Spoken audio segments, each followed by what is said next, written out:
हमको जो टुकड़ा टुकड़ा गैंग कह रहे हैं वो लोग नहीं जानते हैं कि हमारी इतनी बड़ी गैंग है जिसके राष्ट्राध्यक्ष 18 देशों में हैं। चले जाइए थाईलैंड, जापान, कोरिया, लंका। मैं कई जगह कार्यक्रम करता हूँ, परमिशन नहीं देते हैं। कई जगह कार्यक्रम करता हूँ, बड़ा परेशान करते हैं। मैं उनको समझाता हूँ कि इस देश में मुझे परेशान कर रहे हो और जापान में नौकरी तलाशने जाते हो। में ओबीसी के लोग 30 साल से सरकार चला रहे हैं। लालू और नीतीश कुमार, अगर इन लोगों को शर्म आई होती, अगर ये सामाजिक न्याय समझे होते, अगर ये बुद्ध का दर्शन समझे होते, तो ब्राह्मणों को मैनेजमेंट से निकालकर फेंक दिए होते और बोध गया मुक्ति आंदोलन सफल हो जाता, बुद्ध विहार बौद्धों को मिल जाता। लेकिन नेता खुद सत्ता परिवर्तन चाहता है, व्यवस्था परिवर्तन नहीं चाहता।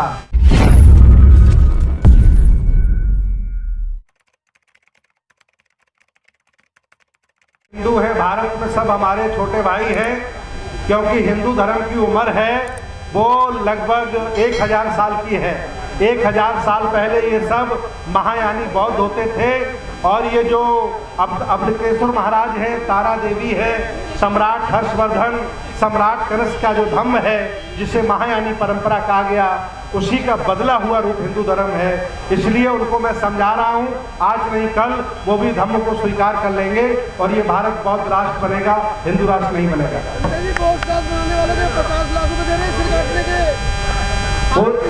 वो सिर्फ इसलिए काट रहे हैं क्योंकि उनकी पाठशाला में सिर्फ काटना सिखाया गया है। हमारी बुद्ध की पाठशाला में दया, करुणा, शील, भाईचारा, मैत्री सिखाया गया है।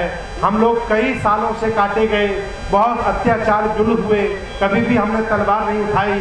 आज भी हम बर्दाश्त करते हैं और आगे भी करते रहेंगे, क्योंकि हम अनायास किसी की हत्या नहीं करते और जब कोई ज़्यादा हमें सताता है तो मजबूरन हमें करना पड़ता है। वो लोग कह रहे हैं कि आप टुकड़ा टुकड़ा गैंग के हैं।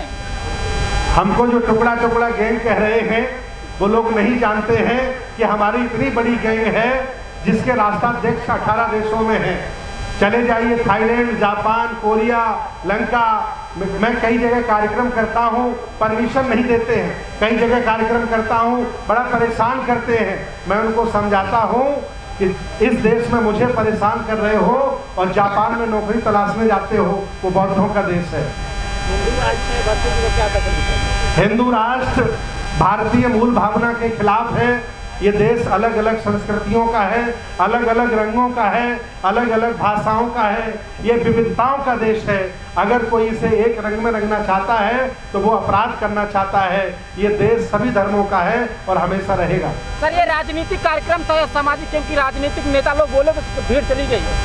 राजनीतिक लोग हमारे उपासक हैं, माननीय बहन जी हमारी उपासिका हैं, स्वामी प्रसाद मौर्य हमारे उपासक हैं, अखिलेश यादव जी को भी उपासक बना रहा हूँ, प्रियंका गांधी जी को हमने विपश्यना करा दी है। बस 2-4 साल और लगेंगे, भारत के सभी नेताओं को मैं बौद्ध बना दूंगा, आप चिंता मत करिए। धर्म एक हिंदी भाषा का शब्द है जिसका संबंध मजहब से है। भगवान बुद्ध का धम्म है जो विज्ञानवादी, तर्कवादी है और प्रकृति पर आधारित है। धर्म न हिंदू बौद्ध है, धर्म न मुस्लिम जैन, और धर्म चित्त की शुद्धता, धर्म शांति सुख चैन, ये हमारा संदेश है। इस तरह का कार्यक्रम आप कर रहे हैं, क्या संदेश देना चाहेंगे? लगातार जिला बाई जिला कर रहे हैं। ये 8वां बौद्ध सम्मेलन है और हर सम्मेलन में 25,000 लोग शामिल होते हैं। मुझे बड़ा दुख रहा कि प्रयागराज की धरती पर मुझे परेड ग्राउंड नहीं मिल पाया। ये मैदान छोटा रह गया, बहुत सारे लोगों को कुर्सियां नहीं मिल पाई। अब जो अगला हमारा कार्यक्रम है वो झांसी मेला ग्राउंड में है, जिसमें 1 लाख लोग भगवान बुद्ध की शरण में आ रहे हैं। मैं आपको भी आमंत्रित करता हूं, आइए और हम लोग मिलकर के भारत को बौद्ध में बनाते हैं। बीजेपी सरकार हिंदू राष्ट्र की बात करती है, हिंदुत्व सरकार बनाने की बात करती है, आपको डर नहीं लगता धर्म का प्रचार कर रहे हैं? एक्चुअली एससी ओबीसी की बहुत बड़ी आबादी है, हम लोग 100 करोड़ से ज़्यादा हैं। ये लोग भटक गए हैं, ये लोग जातियों में बटे हैं, ये देवी देवताओं के चक्कर में लगे हैं, ईश्वर के भरोसे बैठे हैं।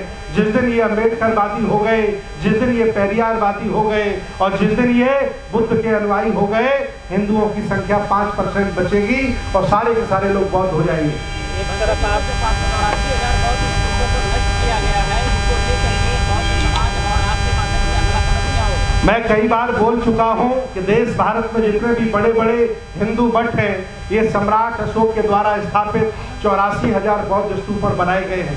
चाहे वो तिरुपति बालाजी मंदिर हो, जगन्नाथपुरी का मंदिर हो, अयोध्या जबरदस्ती साकेत हमारा कब्जा कर लिया, मथुरा हो, फिर बद्रीनाथ, केदारनाथ, जितने भी इनके बड़े बड़े मठ हैं सब बौद्ध मठों के ऊपर बनाए गए हैं। उनके हमारे पास पुख्ता सबूत हैं। हम हाई कोर्ट, सुप्रीम कोर्ट में भी जा रहे हैं। अगर जज बिके हुए नहीं होंगे, जज मरे हुए नहीं होंगे, संविधानवादी होंगे तो वो मठ हमें मिलेंगे। ऐसी मेरी लड़ाई है। चर्चा करते हैं आप लोग, कर कुछ नहीं पाते। कोर्ट में गणेश जी स्थापित हो गए। सांस्कृतिक लड़ाई में समय लगता है। ये कोई शराब का नशा नहीं है जो 2 मिनट में आ जाता है और 4 मिनट में उतर जाता है। बहुत पुराने मक्कड़ जाल में समाज फंसा है, जातिवाद में फंसा है। आज दिन तक जो समाज पिटता रहा, कुटता रहा, जातिवाद झेलता है, वह जातिवाद के गौरव को लेकर के घूम रहा है। वो लोग जातियों को गौरव करें जिन्हें ऊंचा बनाया गया, बात अच्छी लगती है। जो 5वें पायदान पर अछूत है वो जाति का गौरव लेके घूम रहा है। ये सब बाबा साहब के हत्यारे हैं, बुद्ध के हत्यारे हैं। और मैं इनको बौद्ध बनाकर, अम्बेडकरवादी बनाकर एक नए भारत का निर्माण करूंगा। और पूरा देश हमारा साथ दे रहा है। आज आपने देखा होगा हजारों की संख्या में लोग आए और लोगों ने समर्थन किया है। हमारी लड़ाई चल रही है। 18 सालों से हम मैरिज एक्ट की मांग कर रहे हैं, पर्सनल लॉ की मांग कर रहे हैं, अलग शमशान की मांग कर रहे हैं। ये हिंदू बड़े साजिद लोग हैं, ये ब्राह्मणवादी लोग बड़े साजिशन लोग हैं। ये हमें इसलिए अलग नहीं कर रहे हैं कि अगर हम बौद्धों को अलग कर देंगे तो हिंदू 7-8% बचेगा। इसलिए जबरदस्ती इन्होंने संविधान के माध्यम से हमें हिंदू धर्म का हिस्सा बना के रखा है। जिनको आप बौद्ध बना रहे हैं वो घर जाकर हिंदू मुस्लिम की लड़ाई लड़ते हैं। मैं अपना काम कर देता हूं और ये काम सतत चलना चाहिए। मेरे एक कार्यक्रम करने से सामाजिक क्रांति नहीं चलेगी। सभी लोग जब इस काम में लगेंगे, मैं मानता हूं करोड़ों संख्या है हमारी, हम 100 करोड़ आबादी के लोग हैं, लेकिन जिंदा लोग 1 लाख भी नहीं हैं। उनकी आबादी 15 करोड़ है, लेकिन सबके सब जिंदा लोग हैं। मैं जागरूक कर रहा हूं, लोगों को बता रहा हूं कि असली आपका दुश्मन कौन है, असली दोस्त कौन है। और व्यवस्था परिवर्तन में समय लगता है। महाबोधि टेम्पल का आंदोलन बहुत पुराना चल रहा है। मुझे दुख है बिहार में ओबीसी के लोग 30 साल से सरकार चला रहे हैं। लालू और नीतीश कुमार, अगर इन लोगों को शर्म आई होती, अगर ये सामाजिक न्याय समझे होते, अगर ये बुद्ध का दर्शन समझे होते तो ब्राह्मणों को मैनेजमेंट से निकालकर फेंक दिए होते और बोध गया मुक्ति आंदोलन सफल हो जाता, बुद्ध विहार बौद्धों को मिल जाता। लेकिन नेता खुद सत्ता परिवर्तन चाहता है, व्यवस्था परिवर्तन नहीं चाहता। मेरे बहुजन समाज के लोगों, इन नेताओं को घर से खदेड़ो, भगाओ, जो वोट लेकर के अपने बच्चों को जर्मनी, ऑस्ट्रेलिया पढ़ाना चाहता है, अरबपति बनना चाहता है, लेकिन सामाजिक न्याय और गैर बराबरी की लड़ाई, व्यवस्था परिवर्तन की नहीं लड़ना चाहता है। जब तक आप लाठी नहीं उठाओगे तब तक ये नेता पैसे के दम पर आपका खून पीते रहेंगे और आपके बच्चों को जर्मनी, ऑस्ट्रेलिया में पढ़ाते रहेंगे। जी, आपका इस पे क्या किस पर स्टेटमेंट?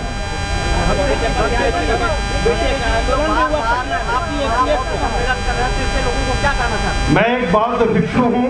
भगवान बुद्ध ने मुझे आदेश दिया था, चरक भिक्षवे चारिकं बहुजन हिताय बहुजन सुखाय लोकानुकंपाय। अगर मैं धर्म का प्रचार प्रसार ना करूं, लोगों को बुद्ध की शिक्षा ना बताऊं, तो बताओ क्या पार्टी बना लूं, बताओ क्या व्यापार डाल लूं, बताओ क्या बुद्ध विहार में पड़ा पड़ा खाऊं। मेरा काम है कि चरख भिक्षवे चारिकं, गांव-गांव जाओ और लोगों को जगाओ। मैं अपना काम ईमानदारी से कर रहा हूं और मुझे गर्व है कि बड़ी आबादी भगवान बुद्ध की तरफ बढ़ रही है। इस कार्यक्रम में 200 से उपासक-उपासिकाओं ने बात करके हिस्सा लिया, लोगों को क्या संदेश देंगे? मेरा संदेश पूरा भारत सुनता है, पूरी दुनिया सुनती है। ये देश आपका है। आप कोई छोटे लोग नहीं हो, आप कोई नीचे लोग नहीं हो, आप अछूत लोग नहीं हो, आप शूद्र नहीं हो। आप इस देश भारत के शासक हो। शेड्यूल कास्ट ओबीसी में ऐसी एक भी जाति नहीं है जो इस भारत की शासक नहीं रही है। मैं उनको बता रहा हूँ कि आप राजा महाराजा थे, इसलिए मैं सम्मानित मुल्क के मालिक को बोलता हूँ, आज नहीं कल ये लोग जागेंगे और ये देश बहुजनों के हाथ में होगा, मुझे पूरा विश्वास है। बहुत बहुत धन्यवाद, बहुत बहुत साधुवाद।